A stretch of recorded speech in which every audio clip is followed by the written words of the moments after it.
you get to make decisions about where your goals are going to be and what things are going to excite you. And you have to be open to being excited about new things and being driven by new things, by recognizing through your education and your commitment to community service that you are going to learn things that you never knew before.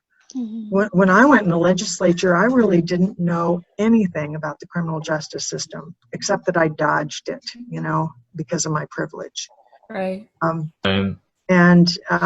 So it was a real surprise to me when they put me on the Criminal Justice Committee in the House. One of the challenges that we constantly face, as a team, is raising the standard of excellence while we are carrying out that work, while we are carrying out the work of, battling childhood poverty, of battling racism and militarism within our organizing team and as students. We face, when we're raising the standard, we face a lot of defensiveness. We face a lot of pushback within our own team and from outside as well. So what is your advice, Senator Darneille, on how we can deal with that defensiveness and that criticism internally and externally while we are raising the standard of excellence? My strategies for that at the age of 70 are really different than the strategies I had when I was 20. I often say that people don't run for office unless they got really angry about something. You don't just decide to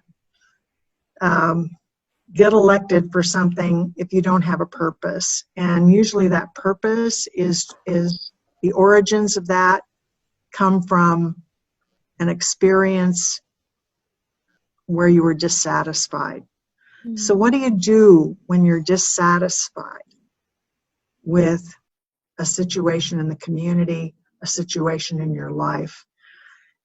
I think I started my work from a position of anger, and it was extremely motivating to me in my anti-war efforts, extremely motivating to me in my women's healthcare access efforts.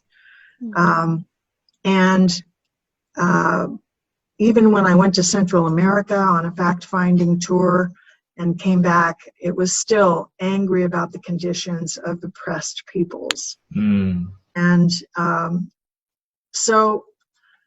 how are you perceived when you operate from a position of anger?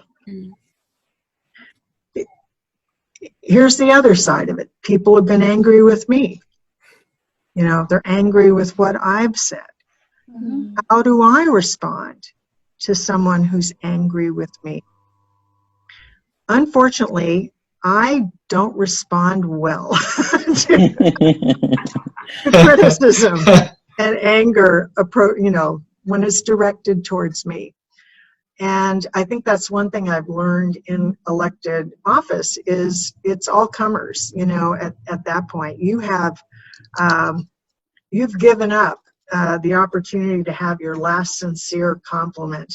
People are only talking to you because they have something to say. They want to be listened to. They want a situation to change. So what have I learned about hearing someone speak to me in anger? And what's my response? Quite frankly, I went through a stage of being very defensive. Like, I live this life too, and I understand. Why do you treat me like I don't understand, what you're talking about?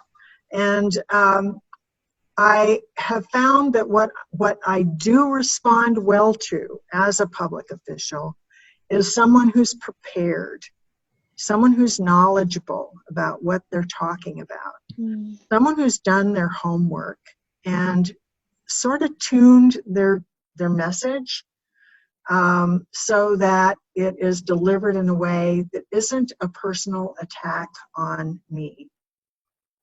Because you want me to listen. I'm sitting in the job that you know may have some control over the outcome of your goal, you know, to change something.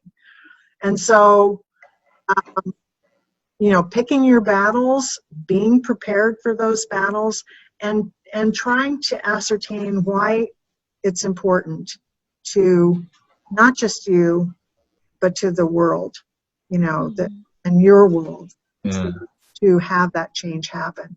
So you have to recognize that by the time you're in a position where you're actually face to face with somebody like me in an office talking about a topic, that you're representing not just the rest of you around this call, but you've got a whole lot of people that couldn't get there, you know, that are struggling with childcare and mental illness and transportation problems and a lack of assertiveness and poverty, you know, that's they're looking for jobs. You know, there are a whole lot of people, and I have to recognize this too, that when I talk to somebody, I'm not just talking to that person. I'm talking to all the other people behind them that couldn't be there in my office. So let's figure out a way to get along, you know, to not be pointing fingers at each other or to have that anger be the only thing that is remembered.